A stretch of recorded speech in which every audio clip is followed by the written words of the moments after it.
हम्म। ठीक है, तो लास्ट डे में हमने क्या डिस्कस किया था? लास्ट में हमने एंजियो और विनोग्राफी एमआरआई के बारे में देखा था, राइट? वेनोग्राफी उसमें नहीं कुछ देखे थे सर, एंजियोग्राफी सिर्फ देखे थे। एंजियोग्राफी, ठीक है। तो हम वेनोग्राफी तो हमने प्रोटोकॉल डिस्कस कर लिया था, बट एक बार मैं आपको एनाटॉमी बता देता हूँ उसकी, बेसिक एंजियो हम्म। विनोग्राफी की। और विनो के साथ में एंजियो की एनाटॉमी आपने शायद पढ़ लिया होगा, एनाटॉमी की। एंजियो की अब एनाटॉमी हम्म। पढ़ी है आपने? आर्टरीज के बारे में पढ़ा था। डिस्कस। ठीक है, उसमें कोई कंफ्यूजन तो नहीं है? अगर मैं आपको दिखाता हूँ अभी, तो एक बार मैं दिखा देता हूँ। एनाटॉमी एनाटॉमी देखो, उसमें कुछ नहीं है, आर्टरीज आपको आइडेंटिफाई करनी आनी चाहिए। उसको मैं एक बार आपको बता देता हूँ। गैलरीज, ये देखो मैंने हल्का सा स्क्रीनशॉट लिया है ये, तो इसको दिखाता हूँ आपके साथ में।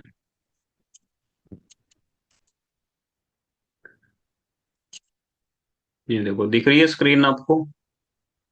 दिख रही है सर। हाँ। देखो, जब भी आप एंजियो की ये एमआर एंजियोग्राफी की इमेज है, जिसको हम बोलते हैं एमआर ए। ठीक है, जब भी आप हम्म। एंजियो देखें ना, विदाउट कंट्रास्ट होता है एमआर में। सीटी में हम कंट्रास्ट देते हैं, बट एमआर में ऐसा नहीं होता है। तो आप बेस से पकड़ो आर्टरीज को। ये देखो, यहाँ से मैं अगर हम्म। रेड मार्कर लेता हूँ, तो बेस से पकड़ना है। ये दोनों साइड से आ रही है, बेस ऑफ स्कल से आ रही है हम्म। ये आर्टरी।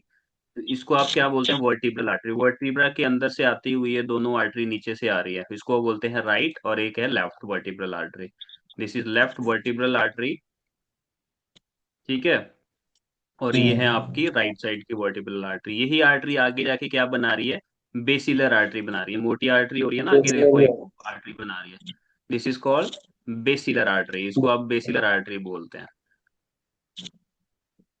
ठीक है, और बेसिलर आर्टरी आगे जाके देखो बाइफरकेट हो रही है, कैसे जा रही है, और एक दूसरी राइट साइड में ऐसे जा रही है। हम्म।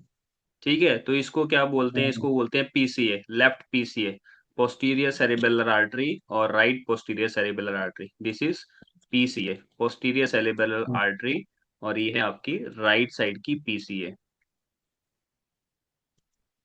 ठीक है। अब यहाँ देखो, मोटी ये आर्टरी आती है, यहाँ से मोटी आर्टरी आ रही है दोनों साइड से, इसको आप कहते हैं कैरोटिड आर्टरी। ये है right common carotid artery, CCA. और ये है हम्म। आपकी लेफ्ट कॉमन कैरोटिड आर्टरी, जो मोटी सी दिख रही है ना, साइड में दोनों तरफ आ रही है। तो यही आगे आके हम्म। ये ऐसे बाइफरकेट हो जाती है, इसको आप एमसीए बोलते हैं। ये देखो, ये ऐसे दोनों साइड से आप आगे जाके ये ऐसे एमसीए में डिवाइड हो जाती है, इसको बोलते हैं MCA, left MCA. MCA, MCA मतलब मीडियल सेरिबेलर आर्टरी। और राइट साइड में राइट सेरिबल, इसके फर्दर पार्ट्स होते हैं, M1 M2 M3, ऐसे इसके नाम दिए जाते हैं। आगे इसकी फर्दर छोटी छोटी ब्रांचेस होती है, M1 M2 M3 की, मतलब मीडियल सेरिबेलर आर्टरी की, एमसीए। ये कॉमन होती है, मोस्ट इंपॉर्टेंट एमसी आर्टरीज है आपकी, जिसमें मोस्ट कॉमन इन्फाक्ट आपको देखने को मिलता है, क्योंकि ये मिड पोर्शन ऑफ ब्रेन को सप्लाई करती है। इसलिए इसका नाम क्या है? Medial cerebral cerebral artery. ठीक ठीक है, है। नाम से ही पता चल रहा है कि मिड पोर्शन को सप्लाई करती है, इसलिए हम इसको बोलते हैं मीडियल सेरिबेलर आर्टरी। मीडी हाँ, मीडियल सेरिब्रल आर्टरी। और यही आर्टरी आगे जाके देखो, यहाँ से ऐसे जा रही है, यहाँ से ऐसे जा रही है। ये है आपकी एंटीरियर, राइट साइड की anterior communicating anterior cerebral artery. और ये है आपकी हम्म। Right anterior anterior cerebral artery, ACA. यहाँ पे एमसी की बात देखो, आगे जा रही है ना, एक आर्टरी पतली सी, ये सी आर्टरी है, हम्म। Interior cerebral artery. ये इंटीरियर पोर्शन को सप्लाई करेगी, मतलब इंटीरियर मतलब कहाँ? आगे आपके फ्रंटल वाले पोर्शन को सप्लाई करेगी।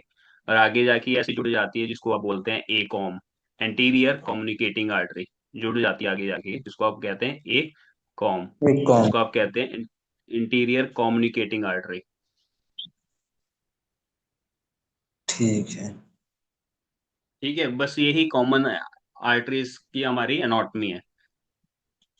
इसके अलावा छोटी छोटी ठीक। ब्रांचेज होती है, उसको पढ़ने की जरूरत नहीं है, कॉमन यही होती है।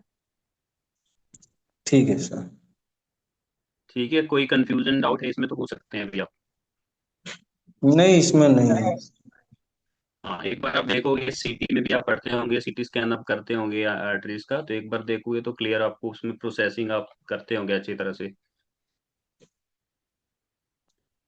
तो उसमें आपको हमारे थोड़ा पास सा तो देखना होगा ये। इंजेक्टर नहीं है तो नहीं होता ये सब।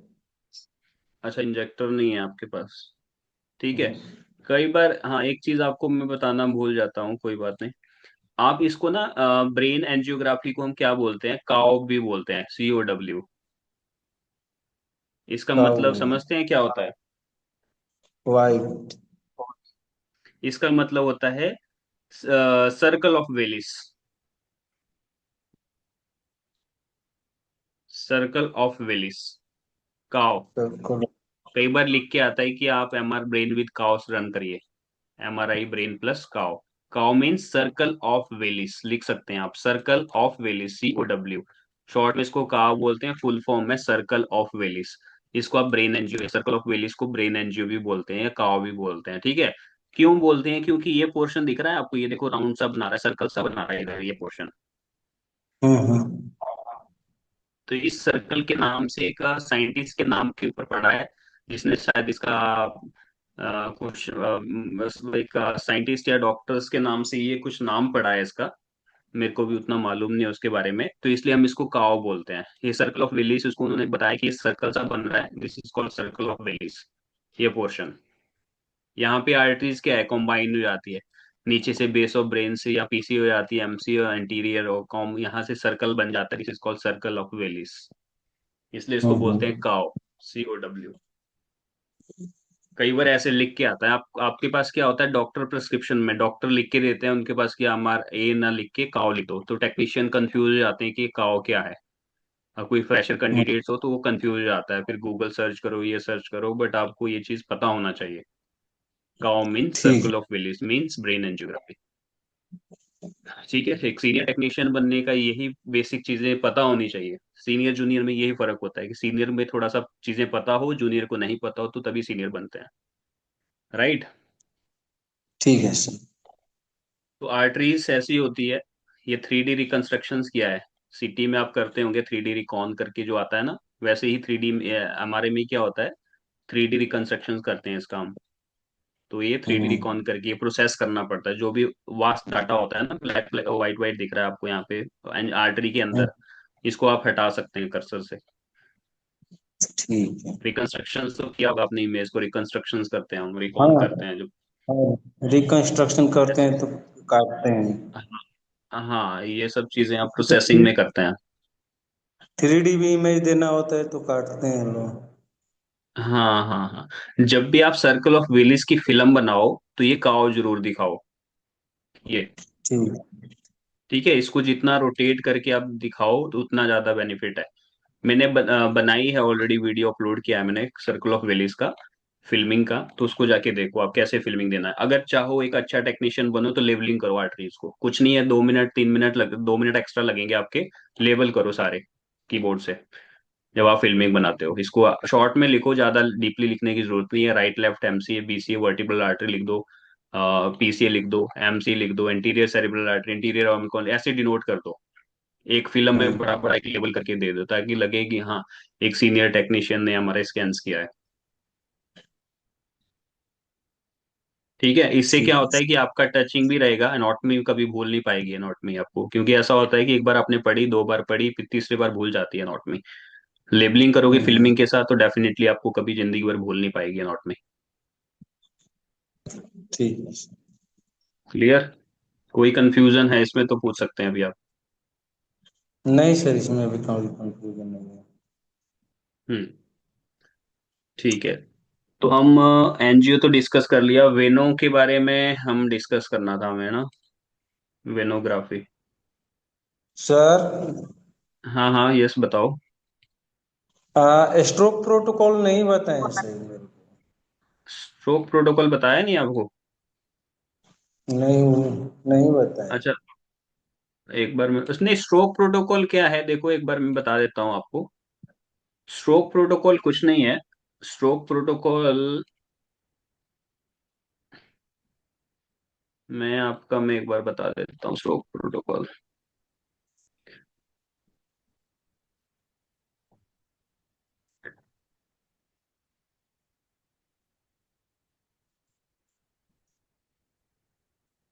हम्म। देखो स्ट्रोक प्रोटोकॉल जो है आपका एमआरआई ब्रेन है ना, हम्म। एमआरआई ब्रेन है। स्ट्रोक प्रोटोकॉल किसको बोलते हैं? स्ट्रोक को बोलते हैं। अगर पेशेंट के ब्रेन के अंदर स्ट्रोक है तो उसमें आप क्या रन करते हैं? डिफ्यूजन सबसे इंपॉर्टेंट है हमारा। हम्म। ठीक है, डिफ्यूजन और एडीसी यही इंपॉर्टेंट है स्ट्रोक में।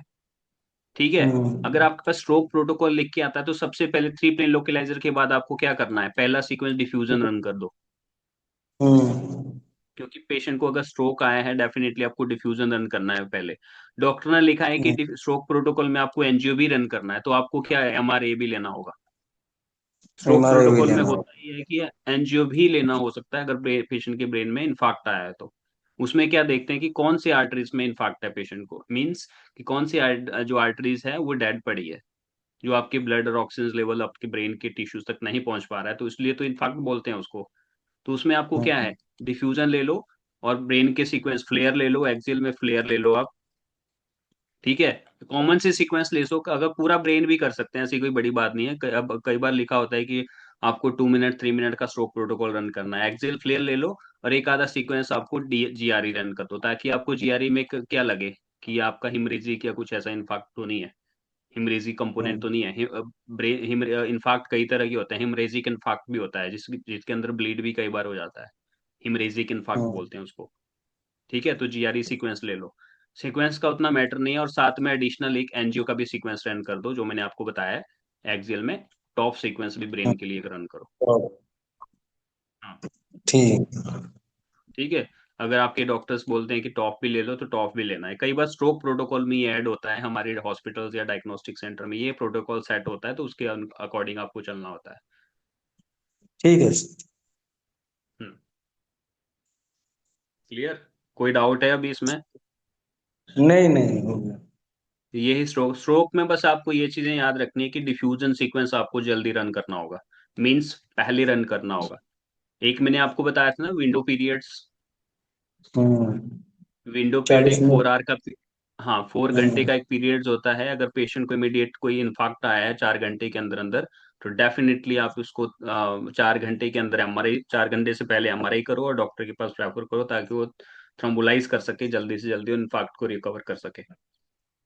हम्म। क्योंकि इस घंटे के बाद इन्फाक्ट बढ़ने के काफी चांसेस होते हैं, इसलिए इसको बोलते हैं विंडो पीरियड्स। पेशेंट हमारा क्या है? विंडो पीरियड्स के अंदर है। ये आप हॉस्पिटल डायग्नोस्टिक में ये चीज फॉलो नहीं करते हैं, बट हॉस्पिटल में जाओगे तो वहां पे ये चीजें फॉलो होती है। Okay sir. ठीक है। यही हमारा स्ट्रोक प्रोटोकॉल है। बाकी जैसे ब्रेन करते हैं रूटीन आपका वैसे ही चलेगा, ब्रेन की तरह ही चलेगा, उसमें कुछ ज्यादा एडिशनल लेने की जरूरत नहीं होती है।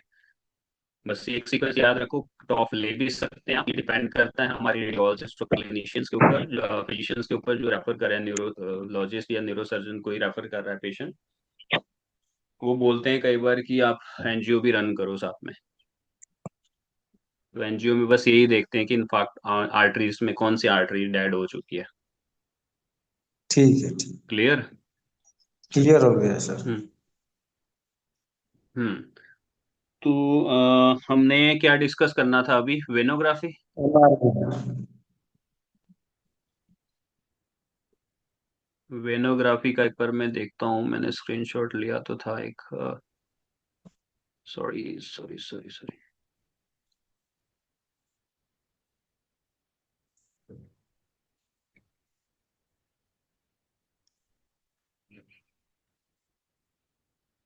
नहीं, वेनोग्राफी हमने लिया नहीं है, चलो आपको यहाँ दिखा देता हूँ मैं।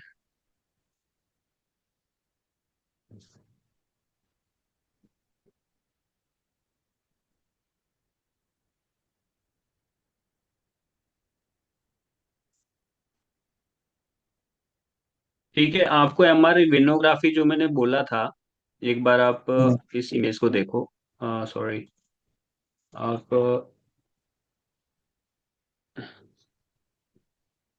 सॉरी इसको देखो, पहले इमेज को, इस इमेज को देखो। ये देखो, एमआर वेनोग्राफी मैंने आपको कुछ बताया भी था लास्ट क्लास में, थोड़ी सी बेसिक नॉट में, क्योंकि ब्रेन के अंदर के हम्म। जो वेन्स होती है उसको आप क्या बोलते हैं? साइनस बोलते हैं। साइनस। ठीक है। तो ये सबसे ऊपर जो आ रहा है ना ये चीज, ये ऐसे हाँ पूरे सर। आपके ब्रेन कवर कर रहा है, यहाँ तक पीछे हॉस्पिटल तक, तो इसको आप क्या कहते हैं, सुपीरियर सजाइटल साइनस, ये आपको पढ़ना पड़ेगा। This is called hmm. Superior sagittal sinus. मतलब सुपीरियर सजाइटल, सुपीरियर और सजाइटल सेक्शन में आपको ये दिखेगा। सुपीरियर मतलब ऊपर हम्म। होगा सबसे टॉप में। ठीक है। हम्म। उसके बाद मेन मेन मैं आपके बता रहा हूँ, और ये साइनस आप आगे जा रहा है, अंदर जा रहा है ब्रेन के अंदर, तो इसको हम क्या बोलते हैं, straight sinus. This is straight sinus. हम्म। ठीक है। स्ट्रेट साइनस से आगे छोटे साइनस बनते हैं, तो आप इसको पढ़ भी सकते हैं, इंफीरियर सजाइटल साइनस। ये सुपीरियर बड़ा है, तो इंफीरियर छोटा साइनस है जो स्ट्रेट साइनस से आगे बायोफ्रिकेट हो रहा है, निकल रहा है। हम्म। ठीक है। तो इसके आगे एक छोटी सी ब्रांच निकलती है, इस ब्रांच को वेन ऑफ क्लेन बोलते हैं, या इसको इंटरनल सेरिब्रल वेन्स बोलते हैं। ये छोटी सी मेन याद रखो आप। अब यहाँ स्ट्रेट साइनस के बाद आप नीचे आओ, नीचे देखो यहाँ पे ट्रांसवर्स साइनस निकला है। ये दोनों साइड से हम्म। निकलेगा, जैसे आप इसको घुमा के देखेंगे ना, तो राइट से लेफ्ट साइड को निकलेगा, ये जिसको कहते हैं राइट साइड ट्रांसवर्स साइनस, और लेफ्ट साइड दिखाया था मैंने आपको। तो this is transverse hmm. Sinus. और आगे जाके ऐसे करव बना रहा है ये सी टाइप्स का करव, इसको बोलते हैं सिग्मोइड साइनस। और ये सिग्मोइड ब्रेन से निकलेगा बाहर, तो ये बनाएगा फिर जुगुलर वेन बना देगा ये देखो वेन, रेगुलर। नाम आ गया वेन। हम्म। ये इसकी बेसिक एनाटॉमी है। Okay sir. ठीक है। और एक सिग्मोइड साइनस से आगे एक साइनस आता है, अगर इसको आपका याद नाम याद रहता है, तो कैवर्नस साइनस होता है, ये आईवी के लिए सप्लाई करता है, आईज ऑप्टिक के लिए सप्लाई करता है वेन्स। तो इसको बोलते हैं कैवर्नस साइनस, ये भी आपका इंपॉर्टेंट है, याद रखना है इसको भी आप। कैवर्नस साइनस जो आगे हॉच पॉच बन रहा है यहाँ पे इस एरिया में, सिग्मोइड से आगे ब्रांच निकली है देखो। ठीक है। पिट्रोसल साइनस के आगे जाके एक बड़ी सी हॉच पॉच आ रही है, इसको कहते हैं कैवर्नस साइनस। आप पढ़ सकते हैं इसको, कैवर्नस साइनस बोलते हैं इसको।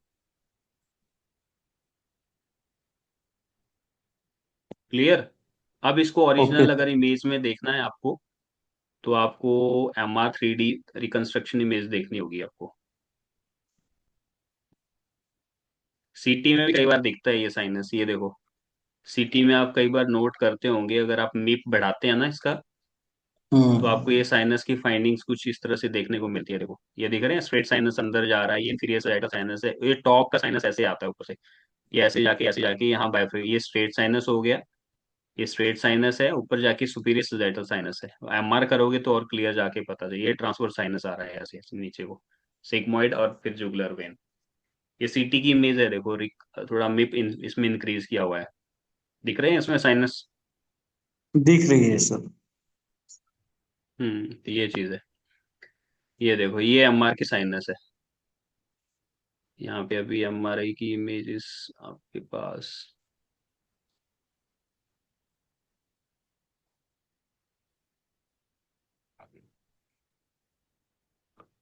ये देखो ये साइनस है आपके।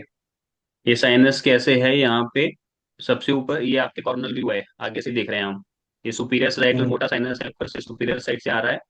और आगे जाके यहाँ पे ऐसे देखो, एक अंदर को जा रहा है जिसको आप स्ट्रेट साइनस बोलेंगे, और बाइफरकेट हो रहा है दोनों साइड में ऐसे, इसको आप बोलते हैं ट्रांसवर्स साइनस। ठीक है। आगे सी टाइप बनाएगा तो इसको सिग्मोइड साइनस, और नीचे जाके जुगुलर वेन, ठीक है। ऐसे। जब आप इसकी रिकंस्ट्रक्शन पोस्ट प्रोसेसिंग करोगे, तो उसमें क्लियर आपको ये इसमें दिखेगा।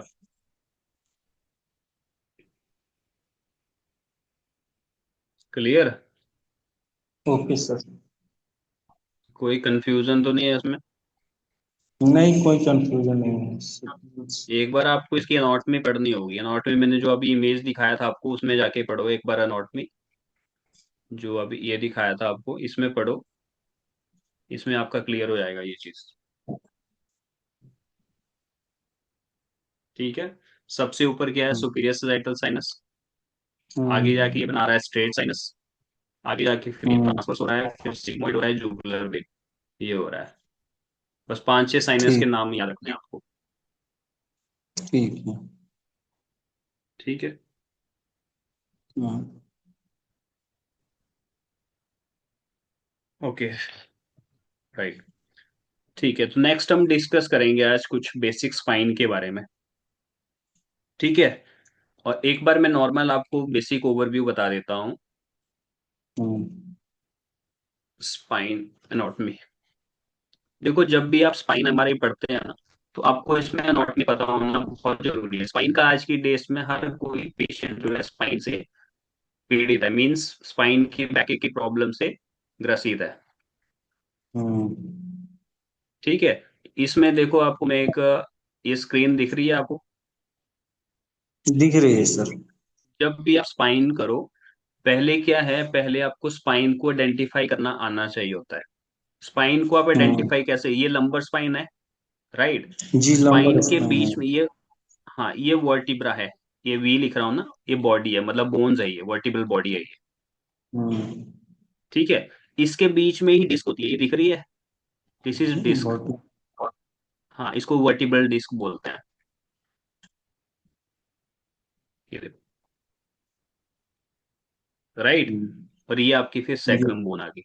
वर्टिब्रल डिस्क, अब अगर आप लंबर एमआरआई कर रहे हो, राइट, लंबर हम्म। एमआरआई में आप देखोगे तो लास्ट जो वर्टिब्रल डिस्क होती है ना, वो L5 हम्म। और S1 के बीच में होती है। कई बार लंबराइजेशन हम्म। सैक्रलाइजेशन भी होता है, वो भी आपको बताऊंगा मैं, बट कॉमन याद रखो हम्म। कि आपकी जो वर्टिब्रल डिस्क होती है ना, वो L5 और S1 के लेवल में लास्ट होती है। तो ये आपका L5 है, ये आपका कौन सा है, L4 है, ये आपका हम्म। L3 है, ये आपका L2 है, इससे ऊपर L1 है, राइट। ये आपका okay sir. L5, L4, L3, L2, इसके ऊपर L1, बट इसके नीचे आपका ये सैक्रम S1, सैक्रम। ठीक है। अब यहाँ पे क्या है, नॉट में ये वर्टिब्रल डिस्क है, हम्म। This is vertebral disc. आपसे लेवल पूछा जाए तो लेवल पहचान सकते हैं नॉर्मली कि L2 L3 में डिस्क बल्ज है कि नहीं है, डिस्क बल्ज आपको बताऊंगा, बट कॉमन पहले एनाटॉमी देखो सजाइटल सेक्शंस में। ठीक है, सीक्वेंस कौन सा दिख ये, सजाइटली टिटोइडेड, में तो ठीक है। हाँ, सीक्वेंस, सीक्वेंस कौन सा है, ये T2 है ना, पीछे देखो ये CSF हम्म। भी दिख रहा है हमारा, CSF ब्रेन में होता है और स्पाइनल कॉर्ड में होता है, स्पाइन्स में होता है, राइट। ये वाइट दिख रहा है इसलिए T2 है। हाँ, ये CSF है हमारा। और ये यहाँ पे हम्म। कॉर्ड्स का नीचे ये नर्व रूट्स आ रहे हैं, कॉर्ड ऊपर खत्म हो जाती है यहाँ पे इस लेवल में, तो ये नर्व रूट्स नीचे हम्म। पतले पतले दिख रहे हैं CSF के अंदर, ये नर्व रूट्स हम्म। होते हैं इसको। ठीक है। तो ये आपकी बोन्स है, वर्टिब्रल डिस्क है। ठीक है, और ये चीज बेसिक आपको देखना है, और पीछे क्या है, ये प्रोसेस है, this is called spinous process, ये पीछे दिख रहे हैं, ये स्पाइनस स्पाइनस प्रोसेस है प्रोसेसर हमें। है। हाँ, ये आपको कॉर्नर और एक्सियल में आप ही अच्छे दिखेंगे, तो उसमें आप, बट ये आपको याद रखनी है, बट हमें एमआरआई क्यों करते हैं, बस ये डिस्क के लिए करते हैं। कहीं ये डिस्क बाहर तो नहीं, ये नॉर्मल यहाँ पे दिख रहा है ज्यादा, उसमें डिस्क बल्ज नहीं है, ये डिस्क बल्ज बाहर निकल जाती है। डिस्क कैसी है, यहाँ पे ब्राइट दिख रही है आपको, अंदर जेली, इसके अंदर जेली होती है हम्म। इसलिए ब्राइट दिख रही है। T2 में फ्लूइड ब्राइट दिखता है, तो डिस्क भी, डिस्क से हमारी जेली की बनी होती है, जेली होती है ये, जिसको आप कहते हैं न्यूक्लियस पल्पोसस, NP लिखा हूं मैं यहाँ पे शॉर्ट में। आप नोट में देखोगे, इसमें आपको क्लियर पता चलेगा, न्यूक्लियस पल्पोसस, ये काले काले दिख रहे हैं, ये फाइबर्स होते हैं। इसके बाहर एक फाइबर्स होता है, अभी मुझे याद नाम नहीं आता रहा उसका, कौन से फाइबर्स होते हैं, ये ब्लैक ब्लैक दिख रहे हैं ना, ये डिस्क कवर है देखो ब्लैक पोर्शन से, ये देखो यहाँ भी हल्का सा ब्लैक है, ये फाइबर ब्रेक हो जाता है, जिसको आप डिस्क हर्निएशन कहते हैं, डिस्क बल्ज कहते हैं, तो ये बाहर निकल जाती है, यहाँ फाइबर ब्रेक हो जाते हैं, तो ये बाहर निकल जाती हम्म। है डिस्क। ठीक है। ठीक है। जब आप एमआरआई करोगे तो स्पाइन्स करो, डॉर्सल्स करो, लंबर करो, तो आपको यहाँ पे बेसिक एनाटॉमी पता होना चाहिए स्पाइन्स की। ठीक है। तो अगर मैं एक्सिल में आपको एनाटॉमी बताऊं, इसको मैं कट करता हूँ, बेसिक हम इसमें पढ़ते हैं एक्सिल में, तो थोड़ा सा और क्लियर हो जाएगा आपका इसमें। ये देखो,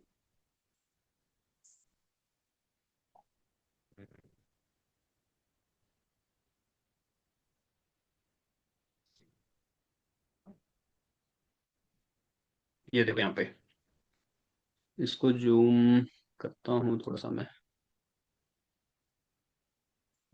जूम, जूम नहीं हो पाएगा क्या है? दिख रहा है आपको एक्सियल सेक्शन? हाँ दिख रहा है, मैं जूम किया हूँ उसे। हाँ, एक बार जूम करके देखो तभी आपको समझ आएगा। अब यहाँ पे देखो, एक्सियल सेक्शन पे फोकस करो। क्या क्या लिखा हुआ है नोट में पढ़ना है, इसकी आपके पास क्या क्या लिखा है। ऊपर से पढ़ना, एक टॉप से, मिनट। राइट साइड से पढ़ो। Anterior interior longitudinal longitudinal ligaments. जो आगे ये पतला सा लिगामेंट, दिख रहा है, ये लिगा, हाँ लिगामेंट्स है, इसको लिगामेंट बोलते हैं। नेक्स्ट, सेकंड क्या है? वर्टिब्रल बॉडी, हाँ, ये बीच वर्टिब्रल में क्या है? बॉडी, वर्टिब्रल बॉडी है, ठीक है। नेक्स्ट, पोस्टीरियर लॉन्गिट्यूडनल लिगामेंट, हाँ पोस्टीरियर लॉन्गिट्यूडिनल लिगामेंट, इसके अंदर ये पीछे वाला लिगामेंट है, ठीक है। Next, pedicle, pedicle of vertebral arch. हाँ पेडिकल ऑफ वर्टिब्रल आर्च, ये पोर्शन याद रखना आपको। ये पेडिकल्स बॉडी और आपके स्पाइनस प्रोसेस जो प्रोसेस होता है उसको, और वर्टिब्रल बॉडी ये पोर्शन को डिवाइड करता है, इसको बोलते हैं पेडिकल। और एक लमाइना होता है, अभी आएगा वो, अगर लमाइना लिखा होगा यहाँ पे, ठीक है। नेक्स्ट क्या है? Vertebral canal. वर्टिब्रल कैनाल, हाँ, बीच के पोर्शन को क्या बोलते हैं? वर्टिब्रल कैनाल्स बोलते हैं, जिससे आपकी वर्टिब्रा आती है, जिसके अंदर से वर्टिब्रा आती है। नेक्स्ट वर्टिब्रल साइड पे क्या आर्च, लिखा? हाँ वर्टिब्रल वर्टिब्रल आर्च, आर्च, ये वर्टिब्रल आर्च है, ठीक है। नेक्स्ट, लॉन्गिट्यूडनल लिगामेंट, लिगामेंटा फ्लेवा, एक लिगामेंट का फिलामेंटा। नाम है ये। हाँ, लिगामेंटम फ्लेवम, ये काला सा दिख रहा है ना पीछे, ये लिगामेंट है।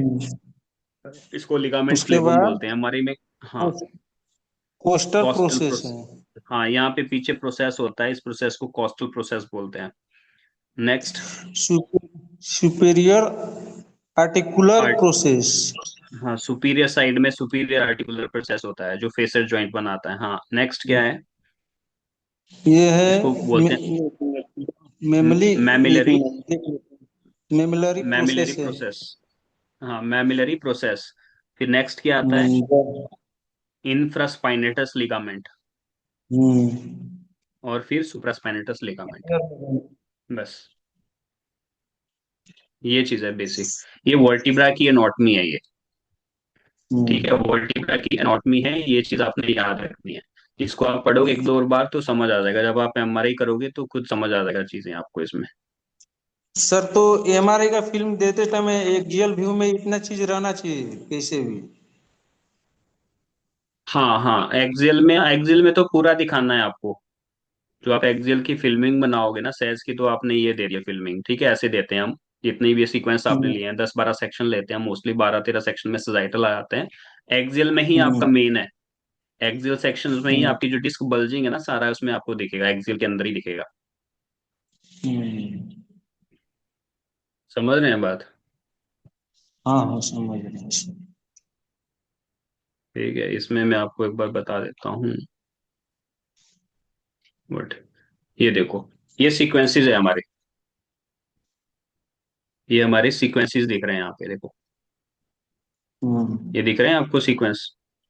ये एक्सियल है, दिख देखो। रहा है सर। ये एक्सियल है। ऐसे स्क्रॉल कर रहा हूँ, यहाँ पीछे लाइनिंग से दिख रही है आपको? हाँ दिख रही है सर। ये देखो, ये कॉर्नर सीक्वेंस है हमारा, T2 बेस्ड कॉर्नर सीक्वेंस है ये। क्रोनल है।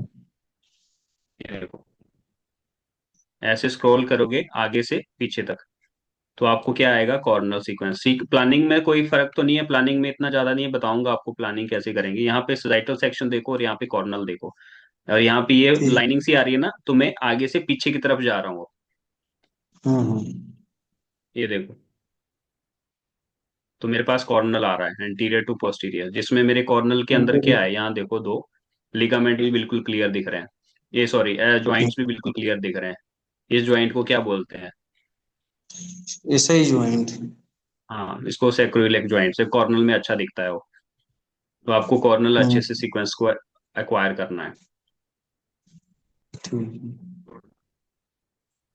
ठीक है, ये देखो, कॉर्नल आसान है, कोई ज्यादा मुश्किल नहीं है ये। हम्म, ये देखो, पूरा कवर करना है। फिर एक्सेल लेना है। एक्सेल की प्लानिंग कैसे होगी? ऊपर से नीचे आपको स्लाइस लेने होंगे ऐसे। सुपीरियर टू इंफीरियर होगी। हाँ, सुपीरियर टू इंफीरियर, ऐसे, ऐसे देखो।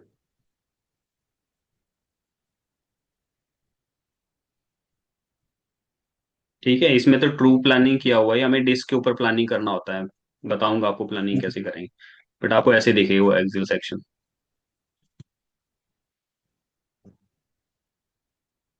दिख रहा है क्लियर? दिख रहा है इसमें। हम्म। तो ऐसे एक्सेल सेक्शन आएगा आपके पास। ठीक है सर। ठीक है। हम्म। अब नॉर्मल हम सीक्वेंस के ऊपर आते हैं कि कौन से प्रोटोकॉल हम स्पाइन के एमआरआई में लेते हैं। हम्म। तो आपके अकॉर्डिंग आप जितना फोकस कर सकते हैं, कौन कौन से सीक्वेंस आप ले सकते हैं, आप अपनी तरफ से दिमाग लगाइए जरा। क्या क्या ले सकते हैं आप स्पाइन में?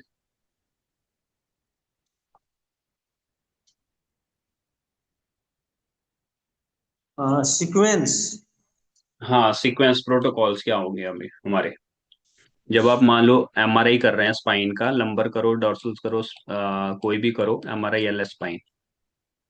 हम्म। तो T1 ले लेंगे। एक T1 तो होगा ही हमारा, और पैथोलॉजिकल T2 भी सीक्वेंस क्या लेंगे। होगा?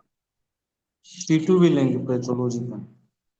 हाँ, T2 पैथोलॉजिकल होगा। ये T1 एनाटॉमिकल है, T2 पैथोलॉजिकल है। और एक मैंने आपको इन्वर्जन रिकवरी का एक सीक्वेंस बताया था, एक मैंने हाँ, फ्लेयर बताया था। इन्वर्जन स्टार स्टार लेंगे। हाँ, स्टर भी स्टार आपका लेंगे। इम्पोर्टेंट सीक्वेंस है। स्टर सीक्वेंस तो हम्म। बहुत इंपॉर्टेंट है, आपका स्टर सीक्वेंस लेना है।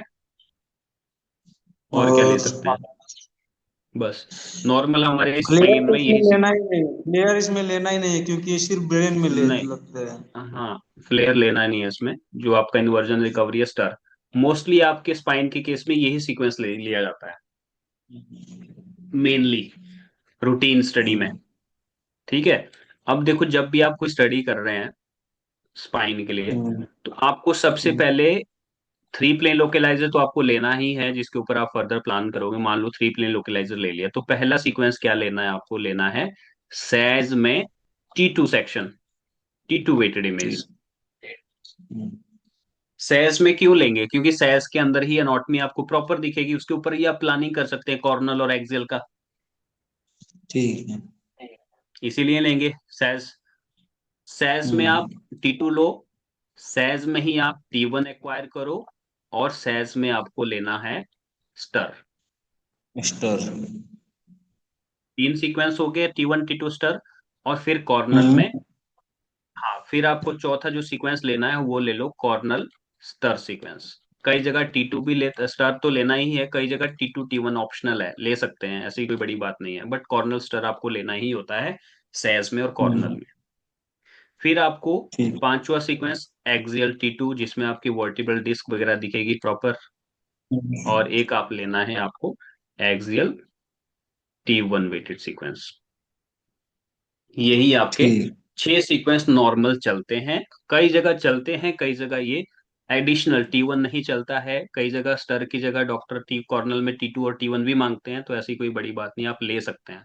बट आपके कौन कौन सी सीक्वेंस चलेगी? T2 T1 स्टर। स्टार। हाँ, एडिशनल कोई अदर अदर फाइंडिंग्स होती है ना, तो वहां पे डॉक्टर कुछ और सीक्वेंस भी मांग के दे सकता है, मांग सकता है। तो ऐसा कोई बड़ी बात नहीं है, तो वहां पे आप और सीक्वेंस भी लगा सकते हैं। बट रूटीन हम क्या लगाते हैं? यही सीक्वेंस करते हैं। आप अपने ठीक एमआरआई है। में देखना, वहां पे नॉर्मली शायद यही सीक्वेंस ही लगाते होंगे, आप भी एक बार ना चेक ना, करना। यही लगाते हैं, यही लगाते हैं लोग। हाँ, रूटीनली यही सीक्वेंस होता है। सबसे पहले सजाइटल सेक्शन रन करना हो, सजाइटल क्यों लोगे लोगे उसी के ऊपर ही आप फर्दर प्लानिंग करोगे। कॉर्नल की हम्म। करोगे, एक्सियल डिस्क तो जहां पे आ रही है डिस्क के ऊपर प्लान। स्टार में कोर भी लेते हैं। हाँ, स्टर कॉर, ये मैंने बताया ना, कॉर्नल स्टर देखो यहाँ पे। हम्म। लिख लिख। हम्म। ले सकते हैं कॉर्नल, लेते हैं कॉर्नल स्टर, ले सकते नहीं, लेते ही हैं कॉर्नल स्टर।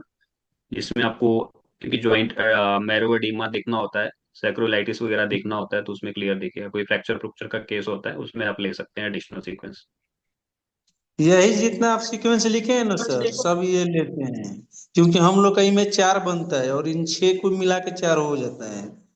हाँ हाँ हाँ, बस रूटीन यही लेते हैं सीक्वेंस। हम्म। ठीक है। इसके हम्म। अलावा एडिशनल कुछ नहीं है, इतना ही सीक्वेंस है। बाकी हम कल इसके बारे में कुछ पैरामीटर्स पढ़ेंगे और प्लानिंग देखेंगे कल। एक बार एनाटॉमी आप ठीक है। स्पाइन की देखो, और वो वेनोग्राफी ब्रेन की देखना। वीडियोस डाली है ठीक मैंने है। ठीक यूट्यूब है। में, उसको जाको कंप्लीट देखो, तो तभी समझ आ जाएगी आपको। देख देख लेता सब्सक्राइब हूँ कल सब्सक्राइब ठीक कर रख है। यूट्यूब चैनल सब्सक्राइब किया है आपने, जिसमें मैंने डालता हूँ वीडियोस पुरानी जो डाली है मैंने। हाँ हाँ, वो सब्सक्राइब है मेरे में। हाँ, एक बार उसको जाके देखो, विनोग्राफी में देखो थोड़ा सा एनाटॉमी, और फिर आप स्पाइन के बारे में बेसिक प्रोटोकॉल देखो। प्लानिंग भी हो, अगर ठीक है। प्लानिंग देख सकते हैं तो आपके लिए कल आसान होगा, समझ आ जाएगी प्लानिंग आसानी से। ठीक है, देखता हूँ प्लानिंग प्लानिंग और एनाटॉमी देख लेता हूँ। हाँ, एनाटॉमी पहले देखो, फिर प्लानिंग इसमें जाओ, फिर अपने प्लानिंग की तरफ जाओ। ठीक है। मैंने बल्कि उसमें फिल्मिंग भी अपलोड दी है, एक वीडियो फिल्मिंग के बारे में। फिल्मिंग आप बाद में देखना या कल देखना फिल्मिंग। हम्म। ठीक है मंजेश कुमार जी, काफी है आज के लिए। हाँ सर, नमस्ते। ठीक है, ठीक है, okay okay, good night, good bye. Good night sir.